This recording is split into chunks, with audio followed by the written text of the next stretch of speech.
a year ago, yes. Yes. Okay, is there any public input? I just want to say something briefly. I attended the National Honor Society induction ceremony in October. Miss Sandville and the kids, everyone involved with that, it's just a really special ceremony and well attended. And it's really, the kids worked hard to get, you know, into the National Honor Society, and it was just a great recognition, I think. So I just wanted to share that with you. And also the Veterans Day ceremony, which I attend every year, that's also just an amazing. You not only attend it, you're part of it. As is Mr. Fillion.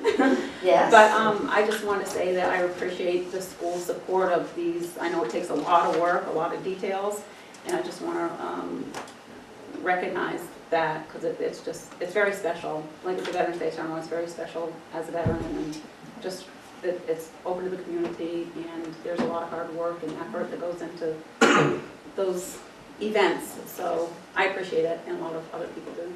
Okay, thank you. Thanks, Tanya. Okay. The next item on the agenda is approval of the minutes of the November 5th school board meeting. Motion to accept the minutes, November 5th school board meeting. Second. Any errors, corrections, or omissions? I just had a couple things. The location was the high school. And in the name Devitas, the L is capitalized.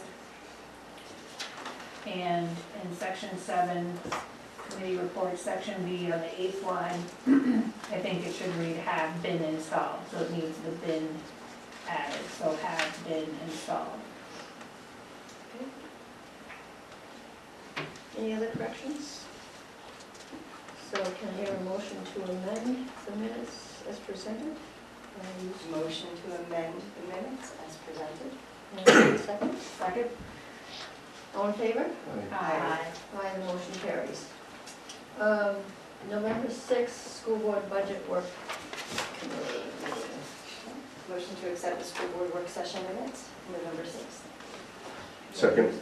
All in favor? Excuse me, any corrections? Omissions? Hearing none, all in favor? Aye. Motion carries. November 8th, school board and budget committee minutes. I think we've been attending a few meetings. We've got a few more to go.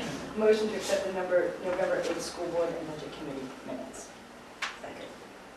Any errors, corrections, or omissions? Hearing none, all in favor? Aye. Aye. Motion carries. Okay, next thing is the manifestos down in the end of the table, and treasurer's report. Okay, the treasurer's report for the month of October, you should have. Everything's pretty self-explanatory there. It's balancing out. One good thing is up on the top where it says building aid. That's the building aid from the state, which is hard to come by now, but this is from the past. Okay, and you can see that we've received a substantial check for the building aid. And I think that's about it. Town of Littleton is borrowing a little bit of money from us right now to tide through because of the tax bill hasn't gone out. They do that every year, so They do. yeah, save some interest and stuff. Yeah. Okay, Okay, that's my report. all right. Any questions for the treasurer? Thank you, Jay. Okay. Thank you. Thanks, Jerry. Do you have anything else, Tom? I do. Did not make the agenda and certainly did not make last week's distribution, but before you should have the, was it 43-page or whatever, detailed document for your reading pleasure at a later date. But also it's a 2-pager. The one side shows our current actual plus encumbrance budget, which we know at this time of year is always a pretty favorable variance, not realistic in terms of the balance of the year. So on the flip side, we compare now to last November. And you can see that compared to last year, we've spent We're committed $194,000 more than last year. The major variances are in the adult ed program, which didn't exist last year, so anything is variance. And fuel and utilities, we know we've had some unfavorable variances compared to prior years and compared to budget. And those are biggies. Food service is primarily, the difference in food service is primarily because we're getting the invoices on a timely basis with our new provider. It helps. Right. So it's amazing. But we'll entertain any questions. Any questions from the board? And of course, as you're going through the detailed report later on, feel free to email or whatever. We'll try to respond. I guess, looking at the treasurer's report for food service, and what we're taking in, you know, from the students, I'm assuming that's what that figure is. That's a combination. Okay. Yeah. The top part, so you'll see under federal and state are the reimbursements for the free and reduced program. Okay. And then further down, where it just says food service, that's a combination of meals sold, catering, so it's everything other than federal and state. Okay. But we're doing all right with it? Yes. Okay. And Tom, what was the insurance claim on there for that we took money on the treasurer's report? That was the last Lakeway freeze. Okay. For the Yeah. damaged wondered what that equipment was, and yeah. carpets. Okay. We finally received the payment on that. Okay. Thanks. Alright. Next item on the agenda is the construction manager for Lakeway project. I will be going to my desk in our public session. So with that being said, new business proposed 2019-20 school calendar.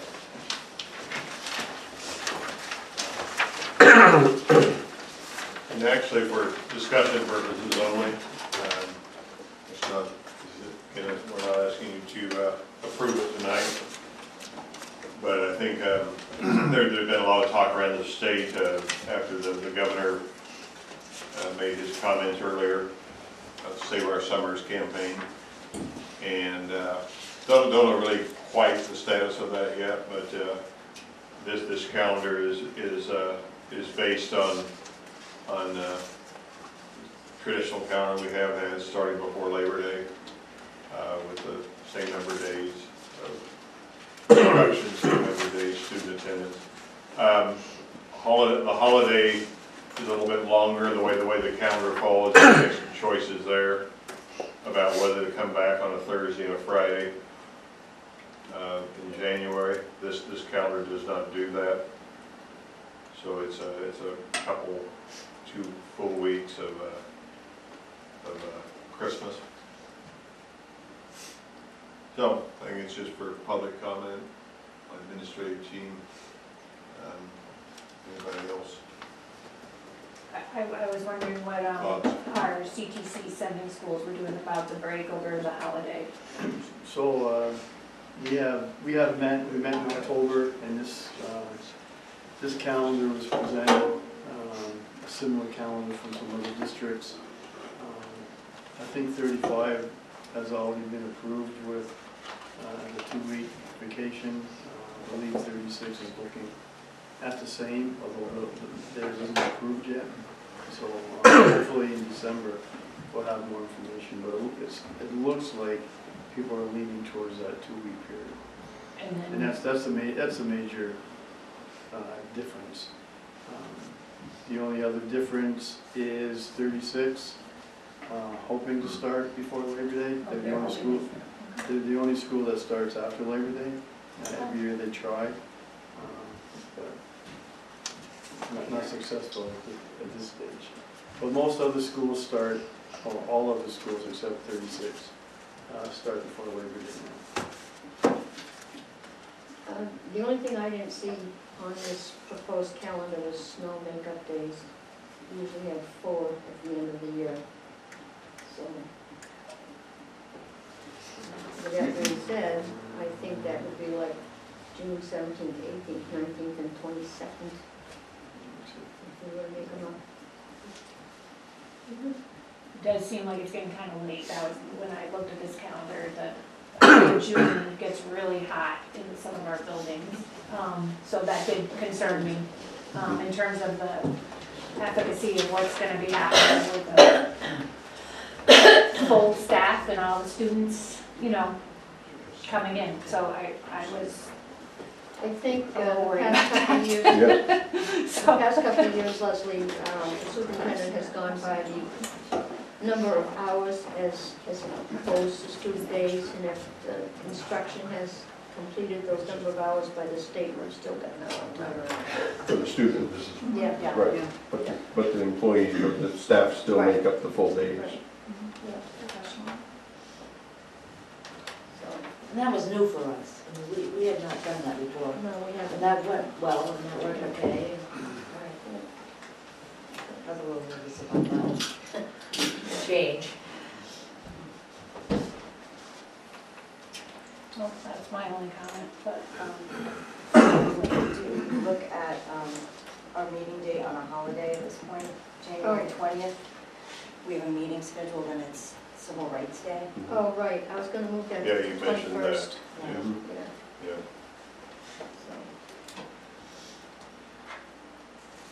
so this is kind of a rough draft, maybe we should have it come back Mhm. the next meeting for final approval. Yeah, I don't think. Yeah, that it was my very intent, done, was right. for you to discuss it, look at it, seek any input. Al, for the sending districts, Mhm. when, how soon are they starting day one along with the students in Littleton to the CTC programs, or how does that work when there's, particularly like with the White Mountain School District, when they're off by a week? Well, what has happened is there's some schools that start the very first day. Most schools need to do things in their own building first day. So we're sending schools start with us the second day that we have school. The only school, again, that we're waiting for, not really waiting for, we have to try and get those students up to speed, is White Mountain Region. And you said they're working to go, They presented it to their board the past 2 years. now how will that There's be some, impacted by what the governor is recommending, or? He's only recommending that, I think, my understanding is school boards have local control. I understand that, but do we have a State feel mandated. for where the school districts in the state are going with regards to his recommendation? In most of them, certainly in the North Country, it's pretty much echoed what Ann just said, local decision, and we'll stay with the starting before Labor Day calendar.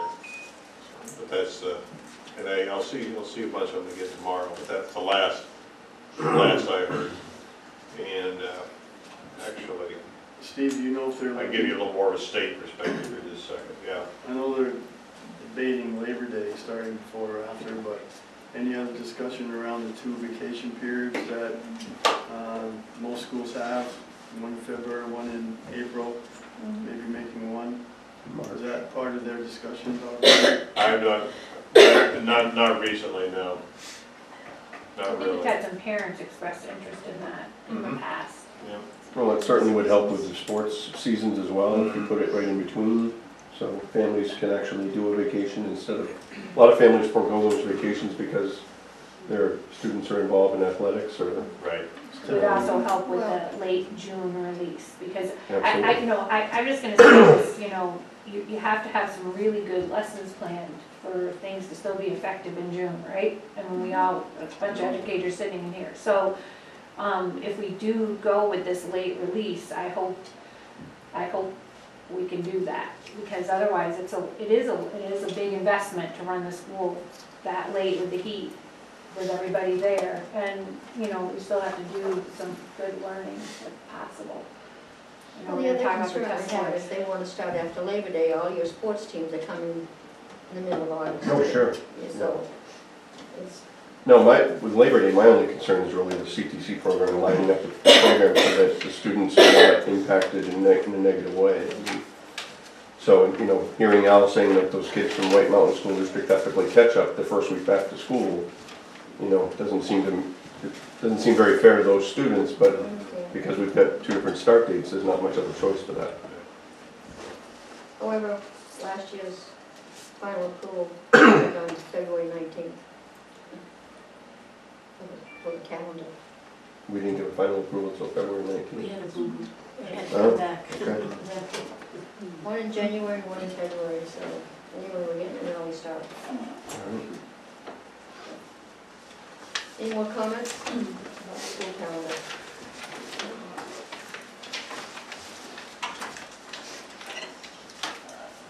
Okay, next thing is Daisy Bronson Middle School fourth offerings.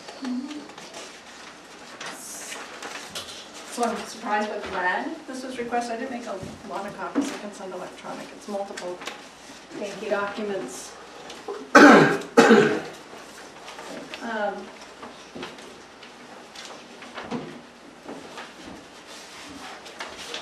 I was asked to kind of look at state requirements, and but before I did that, I wanted to talk about the change we made this year to our middle school offerings.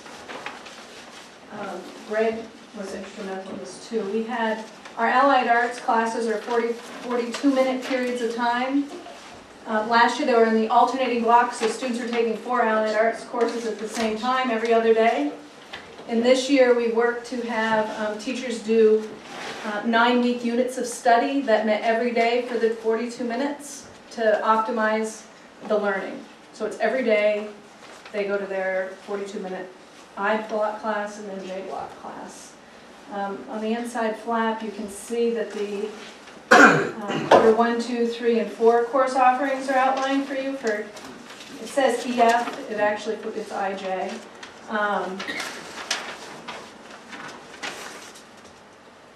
We encouraged our 6th graders and 7th graders the previous school year, so last school year, to select definitely the classes they wanted to take, classes they'd be okay taking, and the classes they definitely did not want to take, so that we could better address their needs in UDL fashion.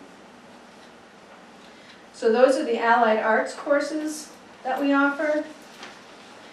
Band and chorus are all year courses, so students taking band will only have the opportunity for one other elective, and if they're taking courses at other elective, they take band and chorus during their allied arts periods in middle school. Any questions about that? What is planes, trains, and automobiles? Transportation, let me find that one for you. So the foreign languages created culture-based classes Yeah. to kind of like intro into Spanish or French to try to recruit kids. So they're more of a culture-based informational thing on Spanish and Okay, it's, okay. But they're not French learning any culture. of the language. What's They're that? not learning any of the language, They- it's just They do a culture. little bit, but it's mostly culture-based. So for instance, French in the fall did one based on music and different types of French music and whatnot. And the other thing that was new this year too, some of our 8th graders elected to take French or Spanish 1 with our freshmen, so they could start getting into that language a little bit earlier. So, are these what the choices that all the 7th and 8th graders do during I and J? There's not anything else happening at that time? Not at that time, we've got all of the allied arts outlined for Okay, us. all right, thank you. So Jen, in total, like how many hours per year are they getting for allied arts? They're getting Spot now. 82 minutes Well, it's every day. 84 minutes a 84 day. minutes every day. What's the number of days then for the? 180 days, but they're About an hour and a half a day. 42-minute periods for 9 weeks. So how many days? 252 hours if you divide, So 252 hours of allied arts, 116 hours of math and 117 hours of English. A block. Right. Yeah. When you add up all blocks, right? What were those numbers again? Oh, 116 Let's of make sure I did math it right. and 117 of English. Well, it should be about the same. Yeah, it's should be within, about the it's in same. within Yeah. 1 Yeah. hour. Okay, and then how many for the allied? 252. Hopefully I did that It right, should- that's what I'm well, worried about. It should be, the only thing different is that English and math are every other day and allied Right. arts are every But when day. you go through, But you it's go not through all the like, same allied Right. arts. So if you look at the next page here, on the, I gave you what the New Hampshire Department of Ed requires us to offer. Yep. That's another, we require the arts education and health, physical education, all that informational communication. So that will show you kind of that balance. When you think of the allied arts blocks and it being that significant a number, we are talking about music and tech ed and world language, physical education. We're looking at a lot more disciplines. So they're not getting 200 and whatever of a specific allied arts discipline. They're actually getting 45 days of 42 minutes a day. So that's a more fair look at the disciplines than looking and chunking every one of them together in a whole year long. Double the math and English, because it is double math and Yeah. English. Yeah. But they're their own disciplines. So if somebody took, you've got down here to French culture comic books quarter Yeah. one, do they then have to stay in that French category for quarter two, They three, do and four? not. So they do can not. switch. They switch in through, yep, they would Okay. pick their, prioritize their choices. Would band be an exception to that? Band is every day, Okay, so somebody wouldn't switch in and out of band throughout, okay, no, and chorus is the same thing. okay. And And our our band middle is pretty big, right? Yeah, it is. What's the 7th and 8th grade numbers in band again? I know you have it, I don't have worry it. about it, but I have it. ballpark it. I know- Dozens of them. Okay, I have it too, because you've given it to us. 35 or Yeah, 40. okay. It is quite a few. Yeah. Awesome. And they do their performances, so marching in the homecoming parade, the Veterans Day, Christmas parade, graduation, and Memorial Day, the spring and the winter concerts. So they need that constant, otherwise we wouldn't be ready for all those. I mean, it's the one discipline that does public presentations in some ways before they're able to. I mean, homecoming is September, and they've just been practicing it. So it's pretty impressive what she's done with them. And Jen, what about like tech ed, computer business, and construction technology? It's the same course all 4 quarters? Can a student stay in that and stay all 4 quarters in like intro to woodworking, but do they actually learn new skills, or is it just repeat each quarter so they're kind of learning the same information 4 times in a row? Is that, They typically don't remain in that course. Okay. Could they? Or do you guys have things in place to try to prevent that from happening and get them to be exposed to more than just that? So when we ask for the definitely want classes, there's 8 of them listed. We're expecting 8 identified, which means they would not be. Okay, okay. We haven't had any situation where there has been that. I'm just curious as to whether or not somebody just takes the same thing 4 times in a row and it repeats and... Yeah. For sanity's purposes.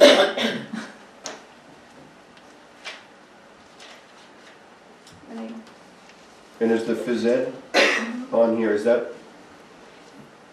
that's their phys ed for that year, correct? That's not something in addition to a normal PE class, No, or that is is it? their, that's. It's what? That's their offer. That's their offering, so it's not an additional PE, okay. So if you're in chorus and band, you never take gym. You never take any of this stuff except for chorus and band. Gotcha. And how, is there a graduation requirement for PE? Not for middle school. No, all right, from There's the, only a sorry. requirement for Sorry. offerings for Okay. middle school, That's not right, that remember they the take grades them. here, Yep, yep, sorry. Now, how about, and I probably could look this up, I wish I had brought that nice family list. So health. Talk to me about health for 7th and 8th graders and sort of, because of course they're trying out all kinds of stuff. So do they have any health classes is that another time during the day, or do they not take health? So, some of the physical, the PE offerings have included that in the past. Yeah. We have not, we've got to look at it again for next year, but we haven't had that standalone health class in a few years now. Yeah. Staffing plays a role. We had a science teacher teaching it at one point. And then with the scheduling needs of the science department, that wasn't happening. Some of the health is embedded in their science class in Mhm. 7th grade, and some of the inquiry classes in 7th and 8th grade when they're working with a science teacher. I'm kind of thinking like Some of the- social media usage, like I just don't think we can, I think it's just great to keep talking, especially at that age group, you know, to keep Mhm. talking about that and what are you putting out there by yourself and, you know. We've done whole school trainings with, well, middle school with screenagers last year. We did a lot of that conversation with them. Task time, when we look at the Choose Love curriculum, it gets to some of those healthy choices, peer pressure topics, Okay. but that is an area we plan to focus on more. Yeah, that's another way you could do it in the, I mean, if it's a topic that everybody talks about, I know, We have a really- one of my kids took it and he came home, and I think he took it with you, Greg, and we had a really nice discussion when he came home about like who you accept as friends and what's Yes. really the purpose of this, Yeah. and it was really driven by your curriculum that you did, and so I thought it was really good, but, so, Some of that's the Choose Love curriculum as well. okay, that's Yeah. okay. So the other pages in that handout are just, and it was probably not asked, the intent wasn't for the middle school conversation, but I did outline the state required offerings and what we do offer in the middle school, and likewise I included the state requirements for high school with a number of credits and the courses that meet those expectations, and there's areas that we'll focus on improving there as well. Those are the minimal, Those are the minimal standards, and which I think is important when we have budget conversations. Yeah. True.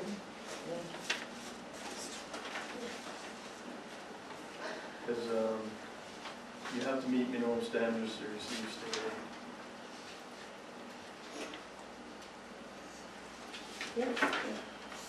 So how about family and consumer Yeah. science? Yep.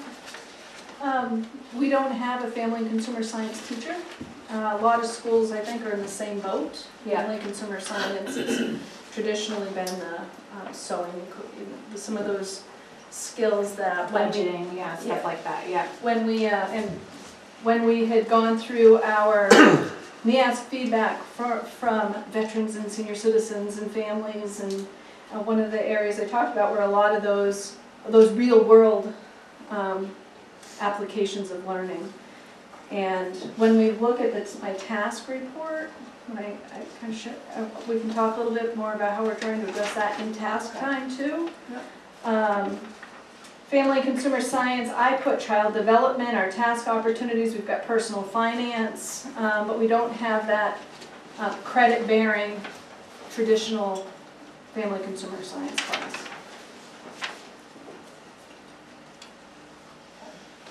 Any further questions for Jen? Just one question that actually is on the high school side, on the English language. Yep.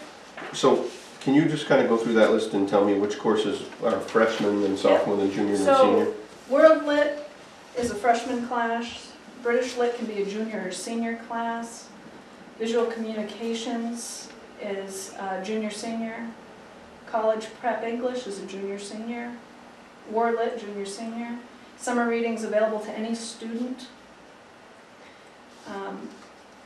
American Lit is typically a 10th grade class. We've used it as a 9th grade class as well this year. More for distribution. It's media and journalism is 9 through 12. They may take one English credit for that, but if they choose to continue future years, it would be a general elective credit, like media and journalism 2, which is just a general elective, not English. AP Literature is junior, senior, college comp. We prefer it be senior, but juniors are in there as well. career and occupational English is junior, senior. A lot of Olympics for the 11th and 12th graders.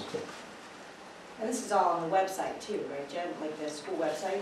This, All the course- all the course offerings, Yeah. and if you go to our Program of webs, studies. yeah, if you go to the program of studies, but also if you go to our website, you can click on our departments and see all the competencies as well as course offerings. Okay. Thank you.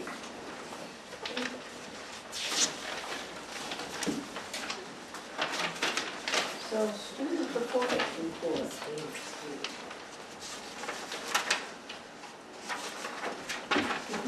I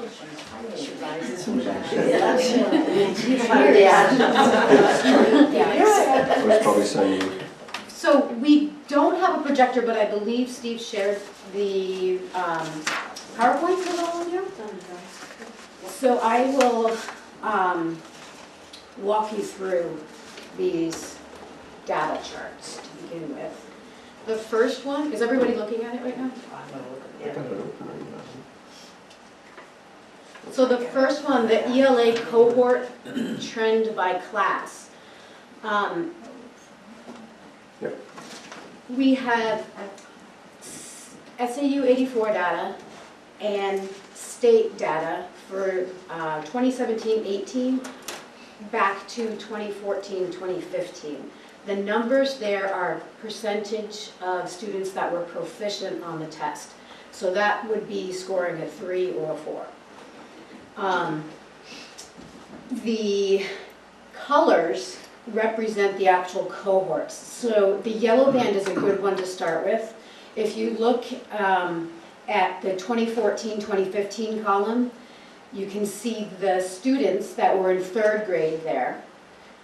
And so in SAU 84, and this is ELA, so reading and language arts, we had 26% proficient, the state had 55. And then we can follow that same class throughout the years. So in 2015-2016, we had 49% proficient, the state was 57. 2016, 2017, 52 and 61.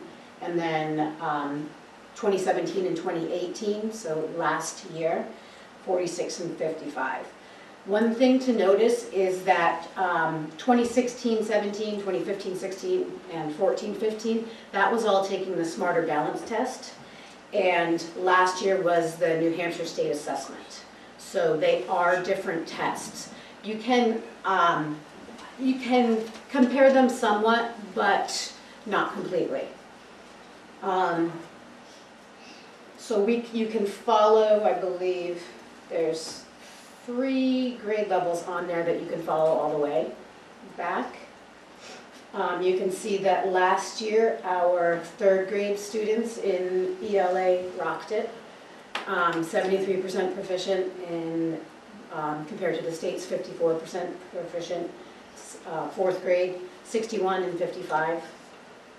And then 5th grade, 51, and then 61 for the state.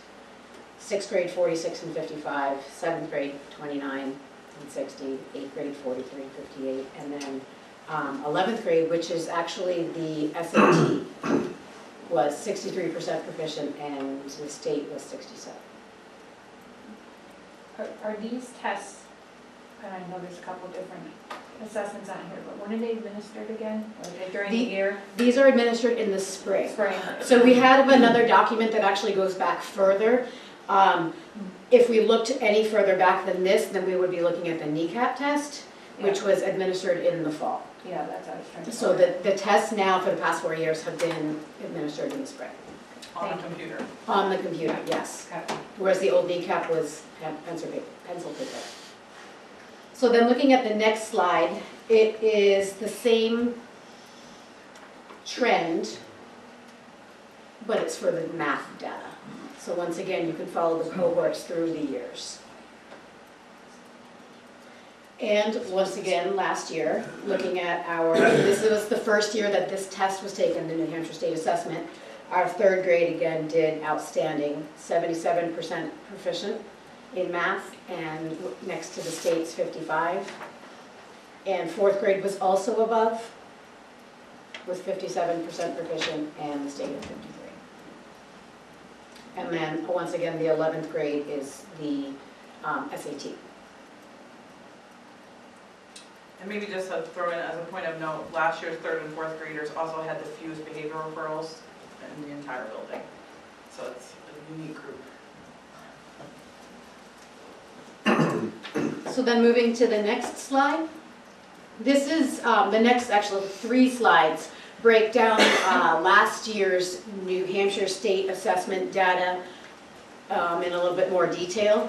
So you can see each grade level and the number of students and the percentage of students that at each score level. So a score of 1, 2, 3, and 4. And once again, 3 and 4, 3 is proficient and 4 is above proficient. So the column all the way to the right mirrors what was in the 2017-2018 column on the previous 2 slides. And for the SAT, you can see our percentage of students that were well below, our percentage that were approaching, and our percentage of students that were proficient in ELA compared to the state, and then also compared to US and international. So what is, I guess, I'm, looking at some of these figures, there are some that are very concerning, Yes. right? And there are some that are great, and so obviously I know you guys are looking at this. So what is happening with a couple of these cohorts? And what's going on? I know you're trying to figure this out, so, but, I mean, if I had a student in that class, man, I would be worried, so that they're not doing very well, as a parent, So I'm just wondering what, as you're looking at the data, what is happening?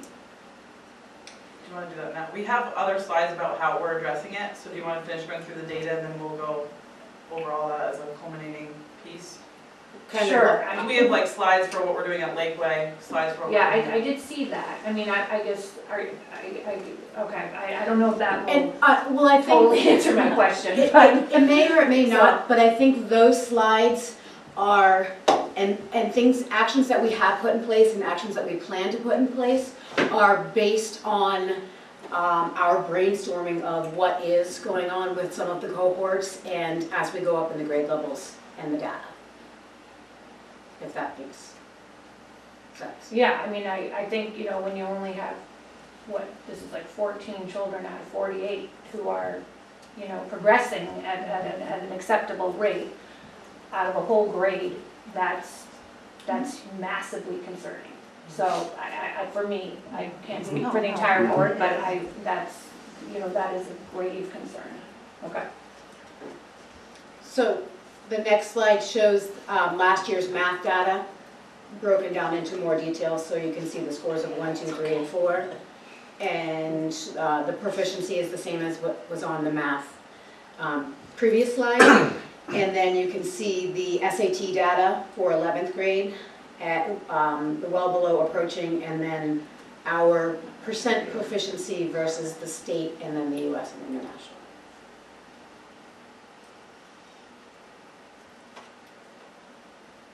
The next slide has our science results. This was the first year that this test was taken. Previously, it was the kneecap science, and it was paper pencil. So this is the first year that it was given online, and it's given to, and this was the first year actually that it was given to 5th grade. Previously, it had been given to 4th, 8th, and 11th, so now it's 5th, 8th, and 11th. So you can see our student scores of, or number of students and percentage for score of 1, 2, 3, and 4, and then the proficiency percentage of our school and the state.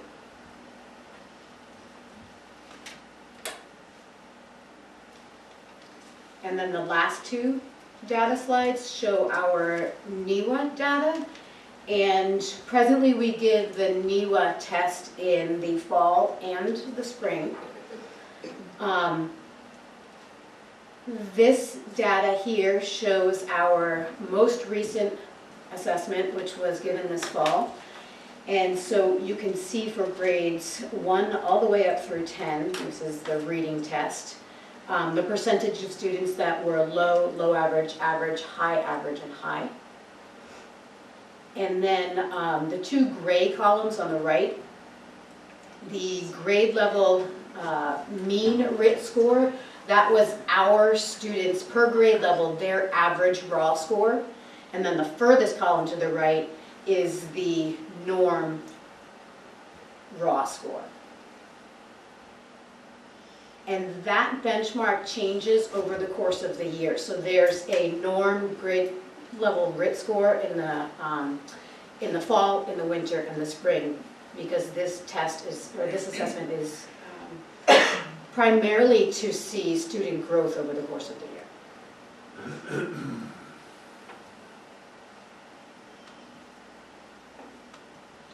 And then the final data slide is our same NEWA data for the math test. Something to just keep in mind, when we look at our state scores compared to other New Hampshire schools, New Hampshire and Massachusetts are the two states that compete internationally with other countries as being the high-performing states in the United States. So when you compare us to the national norm average of the NEWA, we look like we're an average school in the United States. So those are things that to keep in mind. New Hampshire's a high-performing state, and we're a nationally average-rated school.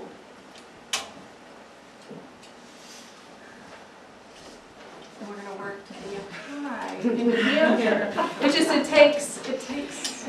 I know it does, I know, but if you're in it, right? Oh, you yeah. This is your shot. You get to go through high school one time. So that's your opening, and you have to make it count. So I have a question before you get into the details. If you go back to the second slide, which is the ELA cohort trend by class, and I'm looking at the grade level 6, and then it progresses back into the 5th grade to 4th grade to 3rd grade. They are 9 points lower than state in 3rd grade, 8 points lower in 4th grade, 9 points 5th grade, 9 points 6th grade. As a parent or as a board member, how do we explain, to me it appears there's absolutely no progress in their scores. So, and so maybe I'm wrong, maybe I'm just interpreting these the wrong way, but to me it looks over four years it appears that we've done nothing to improve these scores. Well, and actually, if you look at that, they've stayed the same. That's what I mean, they've stayed the same. They haven't gotten worse, but they haven't gotten better. Right, so they're making their grade level benchmarks at the same pace that they made the year before. So it's not that they're not making any progress, they're making the same progress by the grade level each year. They're not making more than that. But So is the goal to try to improve those the each goal year? is always to try to improve that. Okay. And what this state data does not show is actual student growth. It's just showing the student's score versus the normative score. Whereas that's what's nice about the NEWA data is it shows actual student growth. So a student may not be at grade level when they're first tested, say in the fall, and they still may not be at grade level when they're tested in the spring, but they may have made 25 points of growth, which is huge. So it takes into account the starting place of each of the students. So if I were to say, what's your average growth rate for 2nd grade in the NEWAs for reading, is that something you're looking at and analyzing? Not an average, Or, because but- like she but said, some kids You're looking make, at it individually. right. Yeah, and it's also, what we'll see is students who are starting down lower, at a lower score, will often make more growth than the students that are starting at a higher score. Yeah. Because For they example, if have you have a kid that some- comes in high to begin with, Right. they may only make a few points of growth, but they were already at their benchmark when they started the year. Mhm. You know, so it's a little more difficult for some of those kids to show progress, even though they started higher, because they didn't have much room to go on this particular assessment. And then there are some kids that make huge gains, and they're gaining, 30 points on it. Yeah, and learning is like that with Right. kids, different. Right, You know, and in all the of a true sudden it essence of clicks one UDL, year. breaking it down by the individual and looking at what skill areas that particular Mhm. student needs is more beneficial to the individual. And it's hard when they lump all of this together because it really doesn't help you identify what interventions kids need. So thinking about the SAT, what do you get for like breakdowns, like from the SAT in terms of, you know, like for math? I know they talk about algebra, they talk about problem solving, they kind of, you know, so what do we get as a school in order to look at like where our weaknesses are? I mean, because math isn't great. Do we get that information? Like, what did you get? Does the school get like a packet from the SAT with all that information? You get it's not very detailed in the breakdown from the SAT. It will be more detailed with the PSAT because then there are other programs that are in conjunction with it, like Khan Academy or something, where based on how a student does on the PSAT, it will set a track to help that student improve. And I believe Jenna talked about that at the last meeting with, if you're putting in, was it 20 hours? You know, your score is going to raise so many points. And with students taking the PSAT and then that targeted instruction, that will be targeted for their actual specific needs. But I guess what I'm trying to get at, I mean, General so the trends state for the- has, the Board of Ed has said, let's use the SAT, right, for 11th graders? But you don't get any good data from it in terms of where, you know, Where we need to focus our yeah, attention. I mean, like your interventions and stuff. PSATs does a better job with that for us, because it's actually using the same students. We're gonna take the SAT in the spring, it allows us to tailor to their needs. So that data is of value because it will be used with the students who are actually going to, use the SAT. So do you use stuff with the students besides just setting them up with Khan Academy? Like, are there interventions, like where you see a group of students don't have this skill, and so you do an intervention? Yes. Yeah, and that's going to be talked about. Okay. So the next slide is what we're